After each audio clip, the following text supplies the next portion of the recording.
नमस्कार दोस्तों, मैं सिद्धार्थ आप सभी का बहुत बहुत स्वागत करता हूँ। नवरात्रों में दुर्गा सप्तशती का पाठ करने का विधान है। ऐसा शास्त्रों में भी लिखा है, विद्वान भी बताते हैं। और कई व्यक्ति इन 9 दिनों में नियमित रूप से प्रतिदिन दुर्गा सप्तशती का पाठ करते भी हैं, हवन भी करते हैं।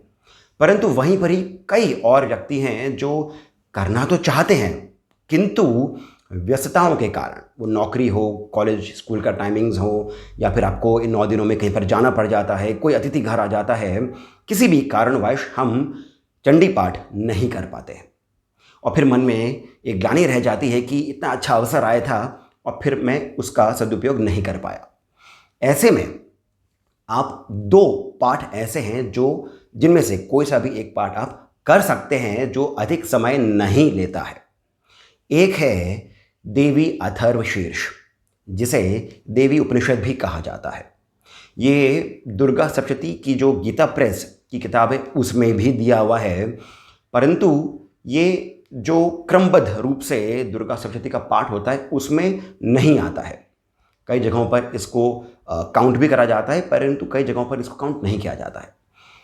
फिर भी आप अलग से इस देवी अथर्वशीर्ष का पाठ कर सकते हैं। इसमें देवी का वो जो परब्रह्म का रूप है उसके गूढ़ रहस्यों को बताया गया है। बहुत ही लाभदायक है, बहुत ही पावरफुल स्तोत्र है ये, और ये इतना लंबा भी नहीं है कि आपको बहुत अधिक समय लग जाएगा।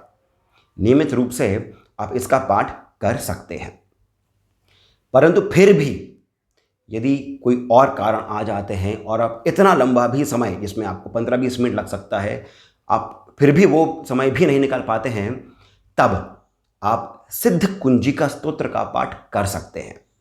बहुत ही छोटा सा स्तोत्र है, इसको आप कंठस्थ भी कर सकते हैं। अभी नवरात्र आने में समय भी है, और ये जो सिद्ध कुंजिका स्तोत्र है, इसी में ऐसा कहा गया है कि इसके लिए आपको ना ही किलन करने की आवश्यकता है, नहीं इसको आपको रहस्य पढ़ने की आवश्यकता है, कोई और विधि विधान की आवश्यकता है ही नहीं।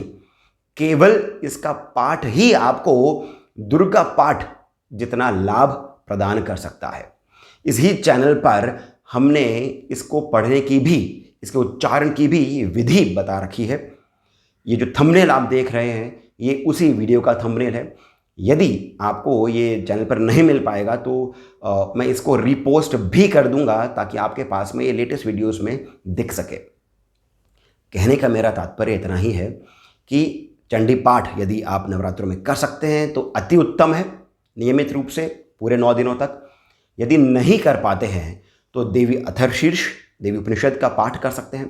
यदि वो भी करना पॉसिबल नहीं हो पा रहा है तो सिद्ध कुंजिका स्तोत्र बहुत ही लाभदायक है, बहुत ही पावरफुल है, जिसे आप कंठस्थ करके आप इन 9 दिनों में नियमित रूप से इसका पाठ कर सकते हैं।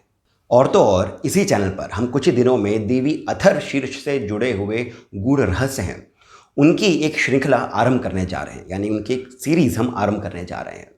तो यदि आप मन बना लेते हैं कि देवी अथर्वशीर्ष का पाठ करेंगे तो फिर इस चैनल को आप सब्सक्राइब करना नहीं भूलिएगा, क्योंकि हम कुछ ही दिनों में एक बहुत ही सुंदर सी श्रृंखला देवी अथर्वशीर्ष के बारे में आरंभ करने ही जा रहे हैं।